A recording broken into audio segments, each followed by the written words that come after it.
ಆತ್ಮೀಯ H16 news ಅರ್ಥಾತ್ ಸಿದ್ದರಾಮಯ್ಯಗೆ ಸ್ವಾಗತ. ನಾನು ನಿಮ್ಮ MI ಅಥವಾ ಮಲ್ಲಪ್ಪ ಜೋತವರು. ಆದ್ಮೇಲೆ ಕಾಂಗ್ರೆಸ್, ಕರ್ನಾಟಕ ಕಾಂಗ್ರೆಸ್ ನಿಜವಾಗಿಯೂ ಬಹಳ ಗುದುಗುರಿಗೆಯಲ್ಲಿ ಬಿದ್ದುಬಿಟ್ಟದೆ. ಇವತ್ತು ಒಂದು ಕಡೆ DK ಅವರು ಜಗ್ತಾ ಇದ್ದಾರೆ, ನಾಳೆ ಶ್ಯಾಮ ಅಂತೇಳಿ.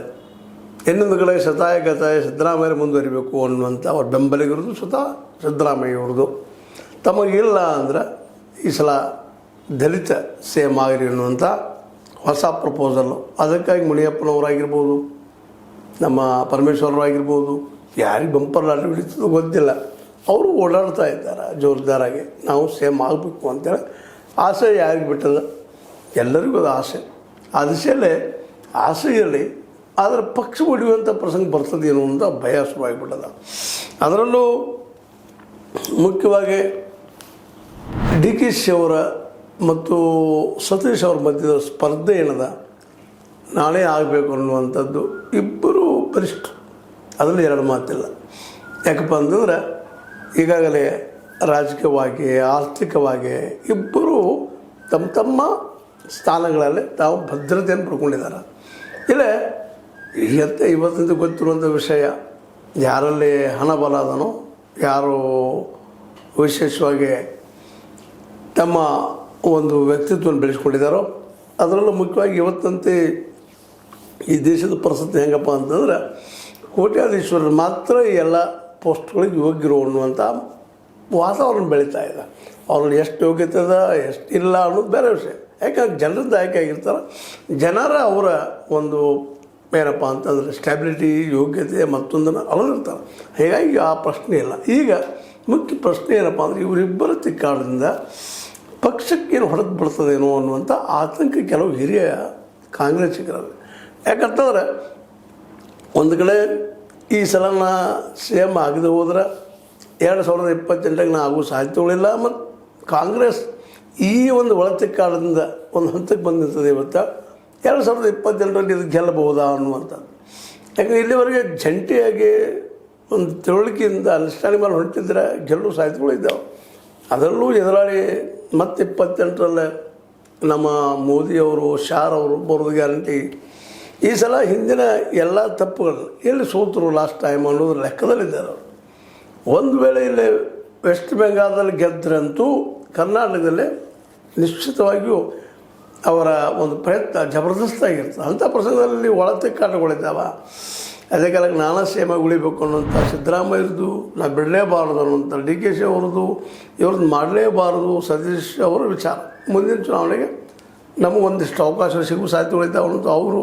ಅಂದ್ರೆ ಈ ಒಂದು ಅಧಿಕಾರ ತಿಕ್ಕಾಟದಲ್ಲಿ, ಅಧಿಕಾರದ ಒಂದು ಚದುರಂಗದಾಟದಲ್ಲೇ ಕಾಂಗ್ರೆಸ್ಸಿಗೆ ಮಾತ್ರ ಇದರಿಂದ ಎಷ್ಟರ ಮಟ್ಟಿಗೆ ಹಾನಿ ಆಗಬಹುದು ಅನ್ನೋ ಸಹಿತ ಅಷ್ಟೇ ಮುಖ್ಯದ. ಇದನ್ನು ಇವತ್ತು ರಾಹುಲ್ ಗಾಂಧಿಯವರು ಡಿಸಿಷನ್ ಮಾಡ್ಕೊಳ್ಳುವಂಥದ್ದು ಬಹಳ ಮುಖ್ಯದ ಇವತ್ತು. ಯಾಕಂದ್ರೆ ಅವರೆಲ್ಲರನ್ನೂ ಉಳಿಸ್ಕೊಂಡು ಹೋಗ್ಬೇಕಾಗಿದೆ. ಒಂದನೇದಾಗಿ ರಾಷ್ಟ್ರ ಮಟ್ಟದಲ್ಲೇ ಒಂದಿಷ್ಟೇನೋ ಆರ್ಥಿಕವಾಗಿ ಬಲಿಷ್ಠ ಇದ್ದಿದ್ದು ಯಾವುದಪ್ಪ ಅಂದ್ರೆ ಕರ್ನಾಟಕದಿಂದ ಪೊಲಿಟಿಕಲ್ ಫಂಡ್ ಸಾಕಷ್ಟು ಬರ್ತಾ ಇದೆ ಅನ್ನೋದು. ಸ್ವತಂತ್ರವಾದ ಮೀಡಿಯಾಗೆ ಬೇಕಾಗಿರುವುದು ಸ್ವತಂತ್ರ ಧ್ವನಿ. ಆ ಸ್ವತಂತ್ರ ಧ್ವನಿ ಉಳಿಸಲು ನೀವು ಮಾಡಬೇಕಾದದ್ದು ಇಷ್ಟೇ. ಅದೇನಪ್ಪಾ ಅಂತಂತಂದ್ರೆ ನಿಮ್ಮ ಕೈಲಾದಷ್ಟು ಸಹಾಯ ಈ ಚಾನಲ್ಗೆ ಮಾಡಿ ಹಾಗೂ ನಿಮ್ಮ ಧ್ವನಿಯನ್ನು ಕಾಪಾಡಿಕೊಳ್ಳಿ. ಎಲ್ಲರಿಗೂ ಗೊತ್ತಿರುವಂಥ ವಿಷಯ. ಯಾಕೆ ಒಂದು ಪಾರ್ಟಿ ನಡಿಬೇಕಾಗಿತ್ತಪ್ಪ ಅಂದರೆ ಇವತ್ತು ದುಡ್ಡಿಂದ ನಡೆದ್ರು ಅನ್ನೋದು ಎಲ್ಲರಿಗೂ ಗೊತ್ತಿರುವಂಥ ವಿಷಯ. ಹೀಗಿರುವಾಗ ರಾಹುಲ್ ಗಾಂಧಿ ಅವರು ಮತ್ತು ಅವ್ರ ಜೊತೆಗಾರರು ಏನು ಡಿಸಿಷನ್ ತೊಗೊಳ್ತಾರೆ, ಯಾರ ಪರ ಡಿಸಿಷನ್ ತೊಗೊಳ್ತಾರೆ? ರಾಹುಲ್ ಗಾಂಧಿ ಅವ್ರಿಗಂತ ಈಗಿನ ಮಟ್ಟಿಗೆ ಅವ್ರು ಮಾಡೋ ಬಿಹೇವಿಯರನ್ನು ನೋಡಿದ್ರೆ DK ಅವರಿಗೆ ಆದಷ್ಟು DK ಅವರನ್ನು ತಪ್ಪಿಸಿಕೊಳ್ಳುವ ಲೆಕ್ಕವನ್ನು ನೋಡಿದ್ರೆ ಮೋಸ್ಟ್ಲಿ ಸಿದ್ದರಾಮಯ್ಯ ಮುಂದುವರಿಲಿ ಅನ್ನುವಂಥದ್ದು ಇರಬೇಕು. ಯಾಕಂತಂದ್ರೆ ಸಿದ್ದರಾಮಯ್ಯರು ವರಿಷ್ಠರಿದ್ದಾರೆ, ಸೀನಿಯರ್ ಇದ್ದಾರೆ, ತಿಳುವಳಿಕೆ ಅವರಿದ್ದಾರೆ, ಪಾರ್ಟಿಗೆ ಅವ್ರದ್ದು ಆಸ್ತಿ ಇದ್ದಾರೆ ಅನ್ನುವಂಥದ್ದು. ಹಾಗಂತೇಳಿ DK ಅವ್ರನ್ನ ಬದುಕಿ ಸರ್ಸೋಕ್ಕೂ ಸಾಧ್ಯ ಇಲ್ಲ. ಯಾಕಂದರೆ ಆರ್ಥಿಕವಾಗಿ ಪಕ್ಷಕ್ಕೆ ಬೆನ್ನೆಲುಬಾಗಿಲಿದ್ದಂಥವ್ರು DK ಅವರ. ಹೀಗಾಗಿ DK ಅವ್ರನ್ನೂ ಬಿಡಲಿಕ್ತಾ ಇಲ್ಲ. ಏನಂತ ಎರಡೂ ಕಡೆ ಕೈಗಳಿಡುಕುತ್ತಂಥ ಹೈಕಮಾಂಡ್. ಹೀಗಾಗಿ ಹೈಕಮಾಂಡ್ಗೆ ಈಗಿರೋ ಮುಖ್ಯ ಸಮಸ್ಯೆ ಏನಪ್ಪ ಅಂದರೆ ಇದ್ದ ವ್ಯವಸ್ಥೆ ಮುಂದುವರಿಲಿ ಅಂತೇಳಿ. ಆದರೆ ಅದನ್ನು DK ಅವರು ಏನಪ್ಪ ಅಂದ್ರೆ ಇದು ಮುಗುಮ್ಮಾಗಿ ಹೋಗೋದು ಏನು ಹೇಳೋದು ಫೈನಲ್ ಗೊತ್ತಾಯ್ತು. ನಮ್ಮದು ಏನಪ್ಪ ಪರಿಸ್ಥಿತಿ, ನಮ್ಮದೇ ಸ್ಥಿತಿ ಅನ್ನುವಂಥದ್ದು. ನಮ್ಮದೇನು ಸ್ಥಿತಿ ಅನ್ನೋದಕ್ಕೆ ಈಗಾಗಲೇ ನೀವು ಕಾಂಗ್ರೆಸ್ ಉತ್ತರ ಕೊಟ್ಟಾದ್ರೆ ಉಪಮುಖ್ಯಮಂತ್ರಿ ಕೊಟ್ಟಿವಪ್ಪ ನಿಮಗೆ, ನೀರಾವರಿ ಕೊಟ್ಟಿವಿ, ಮತ್ತೆಲ್ಲ ಕೊಟ್ಟಿವಿ, ಇನ್ನೇನು ಬೇಕು ನಿಮ್ಗೆ ಅನ್ನುವಂಥ ಒಂದು ವಾತಾವರಣ ಅದ. ಹೀಗಾಗಿ DKC ಅವರು ಈ ಸದ್ಯದಲ್ಲೇ CM ಆಗ್ತಾರ ಅನ್ನುವಂಥ ವಿಚಾರ ಸಹಿತ ಒಂದಿಷ್ಟು ಆಗಲಿಕ್ಕಿಲ್ಲ ಅನ್ನುವಂಥ ಮಾತುಗಳು ಭಾಳ ಬರ್ತಾಯಿದ್ದಾವೆ. ಯಾಕಂದ್ರೆ ಸಿದ್ದರಾಮಯ್ಯ ಎದುರು ಹಾಕೋಲ್ಲ, ಸಿದ್ದರಾಮಯ್ಯ ಏನಾದ್ರು ಶ್ರದ್ಧಿತ್ತಿರಪ್ಪ ಅಂತಂದ್ರೆ ಅವ್ರು ಹೊಸ ಪಕ್ಷದ ಕಟ್ಟೋಳು ಶಕ್ತಿನೂ ಅವ್ರಿಲ್ಲದ. ಯಾಕಂದ್ರೆ ಜೊತೆಗಾರ ಹಿಂದೆ ಸಂಘಟನೆ ಎಲ್ಲ ಸಾಕಷ್ಟು ಜನರು ಕೂಡಿಸ್ಕೊಂಡಿದ್ದಾರೆ. ಅವರು ಅಧಿಕಾರದ ಬಂದ ಮೇಲೆ ತಮ್ಮ ಶಕ್ತಿ ಹೆಚ್ಚು ಮಾಡ್ಕೊಳ್ಳೋದ್ರ, ಬೇರೆ ಬೇರೆ ಜಾತಿ ಸಮುದಾಯಗಳ ಜನರ ಜೊತೆ ಸಂಪರ್ಕ ಹೆಚ್ಚು ಮಾಡಿಕೊಂಡು ಹಿಂದುಳಿದ, ದಲಿತ, ಆದಿವಾಸಿ ಮತ್ತು ಇನ್ನುಳಿದ ಅಲ್ಪಸಂಖ್ಯಾತ ಸಹಿತ ನಮ್ಮ ಕಡೆ ತೊಗೊಳ್ಳುವಂಥ ಪ್ರಯತ್ನ ಮ್ಯಾಕ್ಸಿಮಮ್ ಮಾಡಿದ್ದಾರೆ. ಹೀಗಾಗಿ ಸಿದ್ದರಾಮಯ್ಯನ ಇಳಿಸೋದಪ್ಪ ಅಂತಂದ್ರೆ ಒಂದು ರೀತಿಯಿಂದ ಏನಪ್ಪ ಅಂದ್ರೆ ಮೈ ಮೇಲೆ ಕೆಂಡ ಸುರ್ಕೊಂಡಂಗೆ ಆಗ್ತದೆ ಅನ್ನೋಂಥ ಅವ್ರ ಭಾವನೆ. ಅದಕ್ಕಾಗಿ ಅವ್ರು ಇವರ ಮುಂದುವರಿಲಿ ಅನ್ನುವಂಥದ್ದು. ಆದರೆ DKC ಅವರಿಗೆ 2022 ಮಾಡ್ತಾರೋ ಇಲ್ಲೋ ಗೊತ್ತಿಲ್ಲ, ಆದರೆ ಈಗ ಆಗಬೇಕು ಅನ್ನೋದು ಹಠ. ಹೀಗಾಗಿ ಅವರು ಹೋಗೋದು, ಭೇಟಿ ಆಗೋದು, ಏನು ನೋಡ್ರಿ ಆಗ್ತೈತಿ ಅನ್ನೋಂಥ ಮಾತಾಡೋದು. ಹೀಗಾಗಿ ಎರಡೂ ಕಡೆ ಏನಪ್ಪ ಅಂದ್ರೆ ಜಬರ್ದಸ್ತಾಗಿ ಪ್ರಯತ್ನ ನಡೆದಿದ್ದರಿಂದಾಗಿ ಇವತ್ತು ಹೈಕಮಾಂಡ್ ಅನ್ನುವಂಥದ್ದು ಸ್ಪಷ್ಟ ನಿಲುವನ್ನು ತೆಗೋಬೇಕಾಗಿದೆ. ಯಾರ ಪರ ನಿಲ್ಲಬೇಕು ಅನ್ನುವಂಥದ್ದು. ಒಂದು ಸಿದ್ದರಾಮಯ್ಯ ಪರ ನಿಲ್ಲಬೇಕೋ ಇಲ್ಲ DKC ಅವ್ರ ಪರ ನಿಲ್ಲಬೇಕು ಅಂತೇಳಿ. ಮತ್ತು ಆಲ್ರೆಡಿ DKC ಅವರು ಸಹಿತ ಒಕ್ಕಲಿಗ ಸಮುದಾಯದಲ್ಲಿ ತಮ್ಮ ಹಿಡಿದು ಸಾಧಿಸೋ ಪ್ರಯತ್ನ ಮಾಡ್ತಾ ಇದ್ದಾರೆ. ಒಕ್ಕಲಿಗ ಮತ್ತು ಏನಪ್ಪ ಅಂದ್ರೆ ಲಿಂಗಾಯತ ಇವೆರಡೂ ಕೂಡಿದ್ರು ನಾವು ಗೆಲ್ಲಬಹುದು ಅಂತ ಅವರಲ್ಲಿ ತಲೆಯಲ್ಲದ. ಅದಕ್ಕಾಗಿ ಮೊನ್ನೆ ದಾವಣಗೆರೆಯಲ್ಲಿ ಮಲ್ಲಿಕಾರ್ಜುನ ಅವ್ರ ಬೆನ್ನ ನಿಂತ ವೀರಶೈವ ಲಿಂಗಾಯತ ಸಮುದಾಯವನ್ನು ತಮ್ಮ ವಿಶ್ವಾಸ ತೆಗೆದುಕೊಳ್ಳೋ ಪ್ರಯತ್ನವೂ ಮಾಡಿದ್ದಾರೆ. ಇಲ್ಲೂ ರಾಜಕೀಯದ ಅದನ್ನು ಇಲ್ಲ ಅಂತಲ್ಲ. ಅದೇ ಕಾಲಕ್ಕೆ ಈ ಒಂದು ನಮ್ಮ ಸತೀಶ್ ಅವರು ಸಹಿತ ಬಾಗಲಕೋಟೆಗೆ ನಮ್ಮ ಸಿದ್ದರಾಮಯ್ಯ ಅವರು ಉಸ್ತುವಾರಿ ಕೊಟ್ಟ ಅಲ್ಲಿ ಹಿಂದುಳಿದ ಸಮುದಾಯಗಳ ಬಗ್ಗೆ ಸಂಪರ್ಕ ಮಾಡಿಕೊಂಡು ಅವರು ವಿಶ್ವಾಸ ತೆಗೆದುಕೊಳ್ಳೋ ಕೆಲಸವನ್ನು ಅದ್ರ ಜೊತೆಗೆ ರಾಜ್ಯ ಮಟ್ಟದಲ್ಲೂ ಒಂದೇನೋ ಪ್ಲ್ಯಾನ್ ನಡೆಸಿದ್ದಾರೆ ಸತೀಶ್ ಅವರು ಆದರೂ ಸಹಿತ. ಹೀಗಾಗಿ ಇವೆರಡೂ ಘಟನೆಗಳಿಂದಾಗಿ ಎರಡೂ ಈ DKC ಮತ್ತು ಸತೀಶ್ ಅವರ ಈ ಪ್ರಯತ್ನದಿಂದಾಗಿ ಇಲ್ಲಿ ಏನಾಗ್ಯದಪ್ಪ ಅಂದ್ರೆ ಕಾಂಗ್ರೆಸ್ಗೆ ಬಿಸಿ ತುಪ್ಪ ಆಗ್ಯದ. ಸಿದ್ದರಾಮಯ್ಯ ಇಳಿಸ್ಬಾರ್ದು ಅನ್ನೋಂಥದ್ದು. ಸಿದ್ದರಾಮಯ್ಯ ಇಳಿದ್ರೆ ಏನಾಗ್ಬೋದು, ಇಳಿಸ್ದೇ ಇದ್ರೆ ಏನಾಗ್ಬೋದು ಪರಿಣಾಮ, ಅದ್ರ ಬಗ್ಗೆ ವಿಚಾರ ಮಾಡಲಿಕ್ಕತ್ತದ. ಹೀಗಾಗಿ ಈ ಸಂದರ್ಭದಾಗ ನಮ್ಮ ರಾಹುಲ್ ಗಾಂಧಿಯವ್ರ ನಿರ್ಧಾರ ಬಹಳ ಪ್ರಮುಖ ಆಗ್ತದೆ. ಯಾರನ್ನ ಬಿಡೋದು, ಯಾರನ್ನ ಹಿಡ್ಕೊಳ್ಳೋದು ಅಂತೇಳಿ. ಯಾಕೆ ಎರಡೂ ಅಷ್ಟೇ ಬಲಿಷ್ಠ ಆಗಿದ್ದಾರೆ, ಎರಡೂ ಕಡೆನೂ ಅದೇ ರೀತಿ ಅದ. ಮತ್ತು ಕಾಂಗ್ರೆಸ್ ಪಕ್ಷ ಒಂದು ವೇಳೆ ಇದೇ ಒಂದು ಗ್ರೌಂಡ್ ಮೇಲೆ ಹೊಡೆದು ಹೋದರೂ ಹೋಗ್ಬೋದೇನೋ ಅನ್ನುವಂಥ ವಾತಾವರಣ ಸಹಿತ ಕೇಳಿ ಬರ್ಲಿಕ್ಕತ್ತಿದ್ದಾವೆ. ಹೀಗಾಗಿ ಈಗ ಕಾಂಗ್ರೆಸ್ ಏನಪ್ಪ ಅಂತಂದ್ರೆ ಇವರು ಕಾಲದಲ್ಲಿ ಯಾರನ್ನು CM ಮಾಡೋದು ಅಥವಾ ಇದ್ದ CMನ್ನು ಕಂಟಿನ್ಯೂ ಮಾಡ್ಕೊಂಡು ಹೋಗೋದಾ ಅನ್ನೋ ವಿಚಾರದಲ್ಲೇ ಇದ್ದಾರೆ. ಆದರೆ ಇದ್ದ CM ಕಂಟಿನ್ಯೂ ಆಗೋದು ಬೇಡ ಅನ್ನೋ ಹಂತಕ್ಕೆ DKC ಅವರು ಅವ್ರ ಜೊತೆಗಾರರೆಲ್ಲ ಬರ್ತಾಯಿದ್ದಾರೆ. ಈ ಸಲ ಮಾಡಿ ನಮ್ಮನ್ನು ನಾವು ಜೊಕ್ಕೊಂಡು ಹೋಗ್ತೀವಿ ಅನ್ನುವಂಥ ಮಾತು. ಆದರೆ ಸಿದ್ದರಾಮಯ್ಯರಿಗೆ DKC ಅವ್ರಿಗೆ ಕೊಡೋ ಮನಸ್ಸಿಲ್ಲ ಅನ್ನೋದು ಈಗಾಗಲೇ ಸ್ಪಷ್ಟ ಆಗ್ಯದ.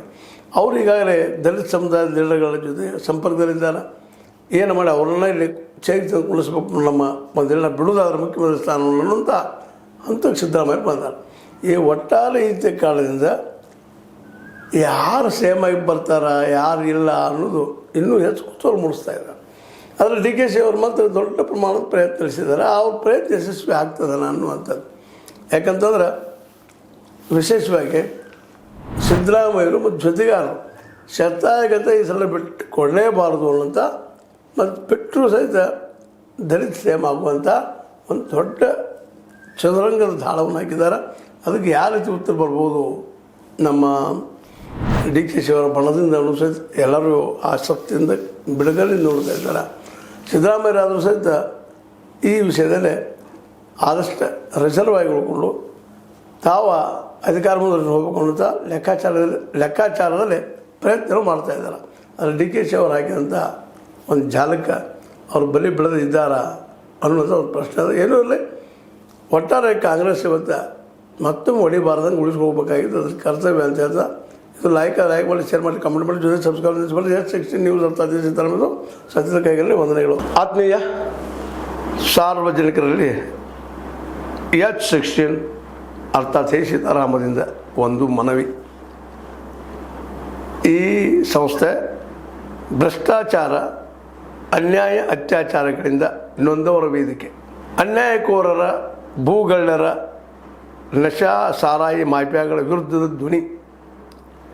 ರೈತರ, ಕೂಲಿಕಾರ, ಕಾರ್ಮಿಕರ, ಬಿದ್ದ ಸಮುದಾಯ ಜನರ ಧ್ವನಿ. ಬೆಂಬಲವಾಗಿ ನಿಂತು ತನುಮನ ಧನದ ಸಹಾಯಕ್ಕೆ ಸಾರ್ವಜನಿಕರಲ್ಲಿ ಕೋರಿಕೆ. ದಾನದ ಸಹಾಯ ನೀಡಿ ಸ್ವಾತಂತ್ರ್ಯ ಪತ್ರಿಕೋದ್ಯಮ ಉಳಿಸಿ ಬೆಳೆಸಿ. ವಂದನೆಗಳು.